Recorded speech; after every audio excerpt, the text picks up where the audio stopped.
تو پاکستان میں پیٹرول کی قیمتیں اور ڈیزل کی قیمتیں جو ہیں وہ ٹھیک ٹھاک بڑھیں گی. کچھ لوگوں کا اندازہ ہے کہ 30 روپے سے زیادہ بڑھیں گی انلیس کہ حکومت جو ہے جو کہ تقریباً 100 روپے ایک لیٹر پہ ٹیکس لیتی ہے پیٹرول کے, انلیس کہ وہ تھوڑا سا ٹیکس کم کر دے, پاکستان کے اندر اس کی قیمتیں بہت بڑھنے کا خیال ہے یا توقع ہے. اچھا سر, بٹ یہ بتائیں کہ obviously ایک طرف تو تیل کی قیمتیں بڑھیں گی, لوگوں پہ جو اثر ہوگا اس پہ ہم بات کریں گے, بٹ ہماری بیلنس آف پیمنٹس پہ اس کا کوئی خاص اثر پڑ سکتا ہے کہ نہیں, کیوں اور یا معیشت کے لیے کتنے مسائل ہو سکتے ہیں, چاہے وہ 60 ہو 80 ہو, بیکاز obviously امپورٹ بل جو ہمارا ہوتا ہے اس میں تیل is one of the biggest factors.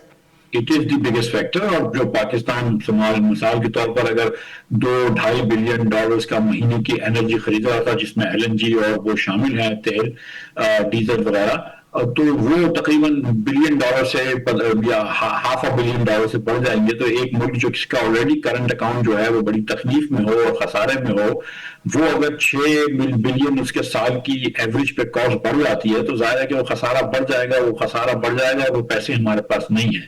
سو 3 چیزوں کا ایکسپیکٹیشن ہے. نمبر 1 کہ پاکستان کے اندر آپ کے پیٹرول اور ڈیزل مہنگا ہوگا. اب کتنا مہنگا ہوگا یہ فیصلہ حکومت کرے گی. ظاہر ہے کہ وہ کتنا اپنے ٹیکس کے اندر کمی لینا چاہتی ہے اور کتنا یہ بوجھ عوام پہ ڈالنا چاہتی ہے.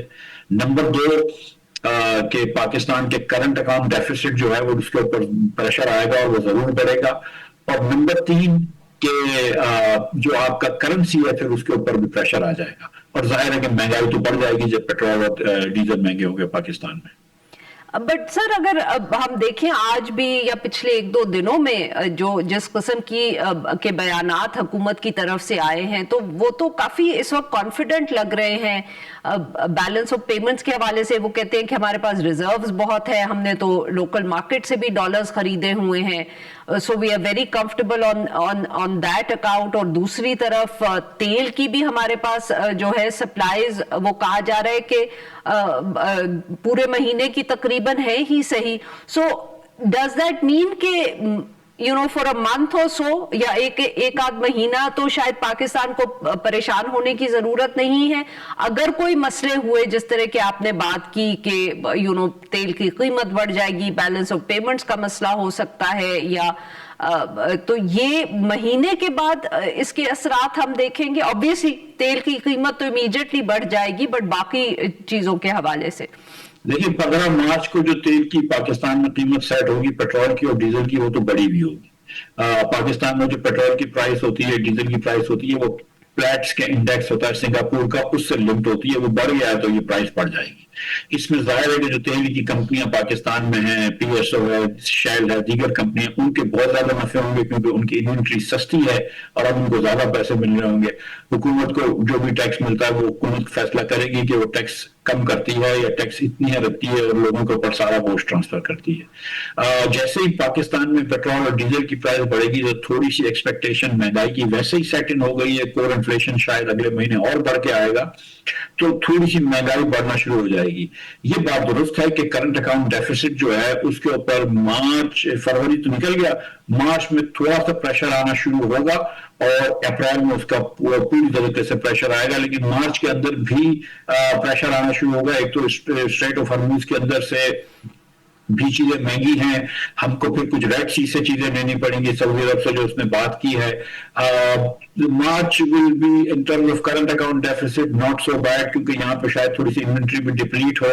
اپریل سے اس کا افیکٹ بھی آنا شروع ہوگا. اور یہ ساری باتیں آف کورس ہم یہ سوچ کے کر رہے ہیں کہ یہ جو جنگ اس وقت جاری ہے یہ مارچ کا پورا مہینہ گزار کے اپریل تک جاری رہے گی.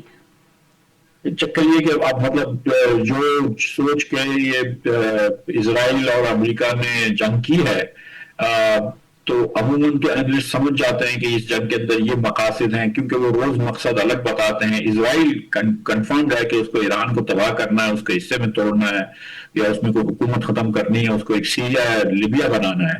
لیکن امریکہ نے تو روز ڈفرینٹ مقاصد بتائے ہیں, تو ہمیں پتہ نہیں ہے کہ یہ جنگ کے مقاصد کیا ہیں, وہ حملہ کرنے والوں کے, اور یہ کب ختم ہوگی.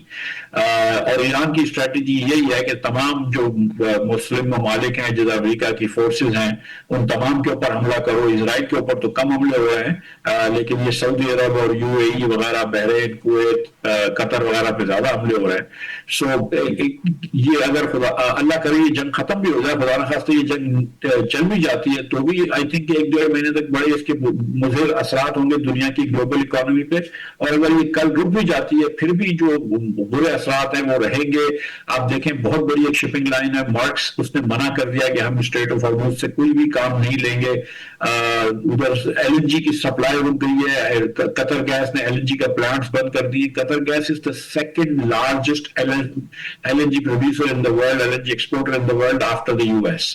اب اگر قطر نے LNG بند کر دیے تو امریکہ کی کمپنیوں کو تو فائدہ ہو جائے گا جو LNG بنا رہی ہیں, امریکہ کی کمپنیاں جو آئل بنا رہی ہیں ان کو تو فائدہ ہو جائے گا. لیکن یہاں پہ تو پاکستان میں تو LNG تو اسٹور نہیں کرتے نا ہم, LNG تو ہمارے پاس 4 دن کا ہوتا ہے, 8-15 دن کا ہوتا ہے. تو LNG کی جتنے پائپ لائن میں جو LNG ہوتا ہے, کوئی LNG کی اسٹوریج سچ تو نہیں ہوتی ہے. سو LNG کی بھی شارٹیج آنا شروع ہو جائے گی. آلریڈی آپ نے دیکھا ہے کہ SSGC نے سپوزٹلی فرٹیلائزر کمپنیز کو LNG دینا کم کر دیا ہے کیونکہ پیٹرولیم کی پروڈکٹ مہنگے ہو گئے, اس پہ پلاسٹکس کے پروڈکٹس مہنگے ہو گئے, ادھر پرائسز بڑھنا شروع ہو گئی ہیں. سو آئی تھنک کہ جو حکومت کو ایک فسکل اسپیس ملی ہوئی تھی پچھلے 2-3 سالوں میں دنیا بھر میں پیٹرول کی قیمت اور کموڈٹی کی قیمت کم کرنے سے, لیکن حکومت نے وہ پیریڈ ضائع کیا, کوئی ریفارمز نہیں کرے, تو اب جو وہ اسپیس کم ہو جائے گی حکومت کی تو حکومت کے لیے بڑا مشکل وقت آ جائے گا. اور ظاہر ہے کہ حکومت جو ہے وہ اپنا مشکل جو ہے وہ لوگوں کے پہ ٹرانسفر کرتی ہے ہر طریقے سے, تو اس بار بھی کر دے گی. بالکل صحیح. جی ناظرین, یہاں پہ لیتے ہیں ہم ایک چھوٹی سی break. We'll be right back, اور پھر ہم مفتاح اسماعیل صاحب سے گفتگو جاری رکھیں.